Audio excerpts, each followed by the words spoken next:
Hello friends, இன்றைக்கு இந்த வீடியோவில் இலவச மின்சாரம் வழங்குவது குறித்த ஒரு அதிரடியான அறிவிப்பை தமிழக அரசு வெளியிட்டிருக்காங்க. அது என்ன அறிவிப்பு அப்படிங்கிறது இந்த வீடியோவில் பார்க்கலாம்.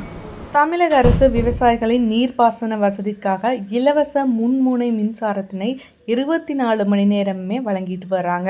விவசாய மின் இணைப்பானது முற்றிலும் இலவச மின்சாரம் மற்றும் சுயநிதி பிரிவு, தட்கல் பிரிவு அப்படின்னு சொல்லிட்டு பல வகையில் வழங்கிட்டு வராங்க. இந்த ஆண்டுக்கு பார்த்திங்கன்னா 2025ஆம் ஆண்டுக்கு 50,000 புதிய மின் இணைப்புகள் வழங்கப்படும் அப்படின்னு சொல்லியிருந்த நிலையில் அதற்கான நிதியும் பட்ஜெட்டில் அனௌன்ஸ் பண்ணியிருந்தாங்க.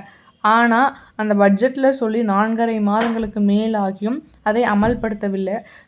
மின் இணைப்புகள் வழங்குவதில் டிலே ஆகிட்டே இருந்தது. இதுக்கு காரணம் என்னென்னா, இலவச மின்சாரத்துக்காக தமிழக அரசு 7,000 கோடியை வழங்கிட்டு இருக்காங்க. ஸோ இந்த செலவுகள் அதிகமானதுனால மின் இணைப்புகள் வழங்குறதுல டிலே ஆயிருக்கு.